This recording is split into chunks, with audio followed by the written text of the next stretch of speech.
अब जैसे मेरी बिग ओ टाइम कॉम्प्लेक्सिटी होती है, वैसे ही बिग ओमेगा नोटेशन भी होता है। मतलब बिग ओमेगा भी एक टर्म है, नोटेशन है, जो एक तरीके की टाइम कॉम्प्लेक्सिटी को रिप्रेजेंट करवाती है। प्लेसमेंट में कोई भी, इंटर्नशिप में कोई भी आपसे बिग ओमेगा नहीं पूछेगा, हमेशा बिग ओ ही पूछा जाता है, क्योंकि हम थोड़ा सा थियोरेटिकली मैं चीज़ों को समझाने की और ज़्यादा जिस स्टूडेंट को इंटरेस्ट है, जिनके कॉलेज में एग्जाम्स है, ये वीडियो स्पेसिफिकली उनके लिए है।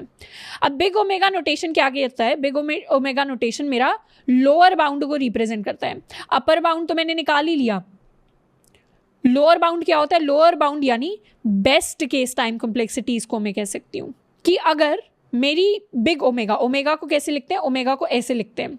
तो अगर मेरी किसी की big omega time complexity n square है, तो मेरा जो कोड होगा वो n क्यूब में भी रन कर सकता है, वो n4 में भी रन कर सकता है, वो n⁵ में भी रन कर सकता है, पर वो कभी भी n स्क्वायर से छोटे में रन नहीं कर सकता। मतलब जो टाइम कॉम्प्लेक्सिटी आएगी वो कभी भी बिग ऑफ n नहीं आ सकती, वो कांस्टेंट 1 के बराबर, मतलब वो बिग ओमेगा ऑफ 1 या बिग ओमेगा ऑफ n कभी भी नहीं आ सकती। वो कॉम्प्लेक्सिटी हमेशा इसके बराबर होगी, मतलब n स्क्वायर भी आ सकती है या इससे ज़्यादा होगी। तो इसने क्या किया? बेस्ट केस में बता दिया कि आपकी मिनिमम इतनी आ सकती है, पर बाकी की जो आएगी वर्स्ट केस में या एवरेज केसेस में वो इससे ज़्यादा या इसके बराबर ही आएगी, इससे कम कभी भी नहीं आ सकती। तो हमने यहाँ पे लोअर बाउंड दे दिया। इसको मैं कैसे विजुअलाइज कर सकती हूँ? ये हो गया मेरा लोअर बाउंड टाइम कॉम्प्लेक्सिटी का, ये हो गया मेरा अपर बाउंड टाइम कॉम्प्लेक्सिटी का। लोअर बाउंड बताता है कि मेरी टाइम कॉम्प्लेक्सिटी हमेशा इससे ऊपर ऊपर ऊपर ऊपर ही जा सकती है। अपर बाउंड बताता है कि मेरी टाइम कॉम्प्लेक्सिटी हमेशा इससे नीचे नीचे नीचे नीचे, लेफ्ट की तरफ मैं नीचे मान रही हूँ, नीचे ही जा सकती है।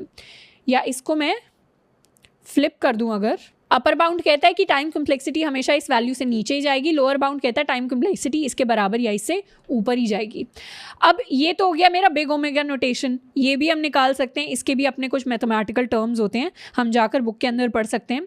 इसके अलावा कॉर्मन नाम की बुक है, मैं दोबारा एक बार बता देती हूँ, बट इसमें सिर्फ थियोरेटिकली आप चीज़ें जाकर पढ़ सकते हैं। आपको कम्पिटिटिव प्रोग्रामिंग के हिसाब से और थोड़ा सा अपने फंडामेंटल स्ट्रॉन्ग करने हैं, थोड़ा सा और प्रोग्रामिंग के मैथ्स के अंदर घुसना है, तब जाकर आप इसको रेफर कर सकते हैं।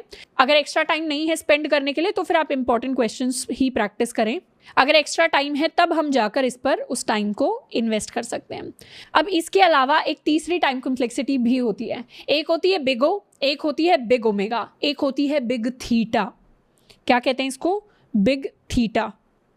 अब इसके बाद ये मत कहना दीदी चौथी भी होती है क्या? बस 3 ही होती हैं बिग में, big O, big omega, big theta. Big O सबसे ज़्यादा इंपॉर्टेंट होती है, सारे प्लेसमेंट इंटर्नशिप में वही पूछी जाती है। बिग ओमेगा हो सकता है आपके कॉलेज एग्जाम में है, उसके अलावा कोई नहीं पूछेगा। बिग थीटा को भी कोई नहीं पूछेगा। बिग थीटा का मतलब होता है एवरेज बाउंड, यानी जिन केसेस में, जिन कोड्स के लिए, जिन एल्गोरिदम्स के लिए हमें पता चल जाए कि इसका लोअर बाउंड और इसका अपर बाउंड इक्वल हो गया है, मतलब वर्स्ट केस टाइम कॉम्प्लेक्सिटी भी वही है और बेस्ट केस टाइम कॉम्प्लेक्सिटी भी वही है, उस केस में हम कह सकते हैं कि एवरेज केस टाइम कॉम्प्लेक्सिटी भी यही होगी, उसको हम लिख देते हैं थीटा।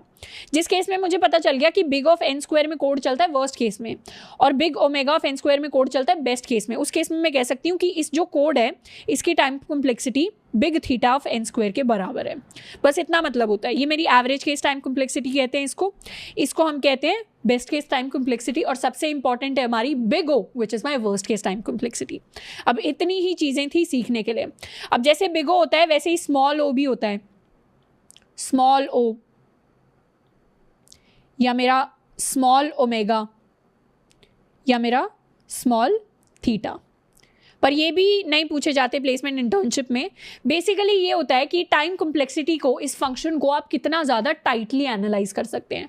जितने अच्छे से अच्छे, मतलब टाइटली पैक्ड आप टाइम कॉम्प्लेक्सिटी निकाल पाएंगे उसको हम बिग ओ कहेंगे, और जितना लूजली हम टाइम कॉम्प्लेक्सिटी को निकाल पाएंगे उसको हम स्मॉल ओ कहेंगे। इसको हम ऐसे समझ सकते हैं कि मुझे पता है कि कोई व्यक्ति है, अगर मैं एक ह्यूमन की बात करूँ तो मैं कह सकती हूँ कि मेरा जो ह्यूमन है इसकी जो हाइट अगर मुझे एनालाइज करनी है, मान लेते हैं मुझे इस व्यक्ति की, कोई भी रैंडम इंसान है मेरे पास, उसकी मुझे हाइट एनालाइज करनी है, तो मैं कह सकती हूँ कि इसकी जो मैक्सिमम हाइट हो सकती है वो क्या 1 किलोमीटर हो सकती है, कि 1 किलोमीटर से तो छोटा ही होगा मेरा ह्यूमन। और इसकी जो बेस्ट केस हाइट, ये मेरा वर्स्ट केस हाइट है, इसकी जो बेस्ट हाइट मैं एनालाइज कर सकती हूँ वो कह सकती हूँ 1 मिलीमीटर हो सकती है, कि मेरा जो ह्यूमन होगा वो 1 मिलीमीटर से तो बड़ा ही होगा और 1 किलोमीटर से तो छोटा ही होगा।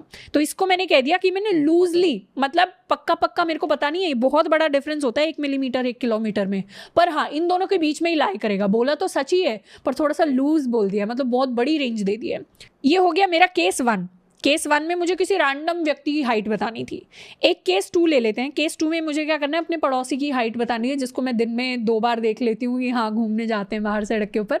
तो पड़ोसी की हाइट कैसे एनालाइज करेंगे, हमें पता है अंदाजे से दूर दूर के देख के कि इसकी हाइट मैक्सिमम 6 फीट है। 6 फीट से तो छोटे छोटे ही हैं, हाँ हम कह सकते हैं 5 फीट से ऊपर है या 4 फीट से ऊपर है। तो ये क्या हो गया, मैंने एक छोटी रेंज दी, रेंज जो है मेरी छोटी हो गई। तो इसको मैं क्या कह सकती हूँ, ये थोड़ा टाइटली पैक्ड है। ये वाली जो रेंज है थोड़ी टाइट है, मतलब काफ़ी कम नंबर्स हैं जो इसके अंदर आ सकते हैं। इस रेंज के अंदर बहुत सारे नंबर्स आ सकते हैं।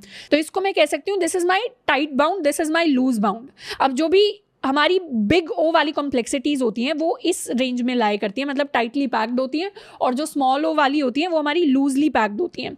हमें क्या करना है, हमेशा टाइटली पैक्ड वाली एनालाइज करनी है, मतलब बिग ओ हमेशा एनालाइज करना है, क्योंकि वही मुझे मेरी टाइटली पैक्ड प्लस मेरी वर्स्ट कॉम्प्लेक्सिटी ला कर देगा।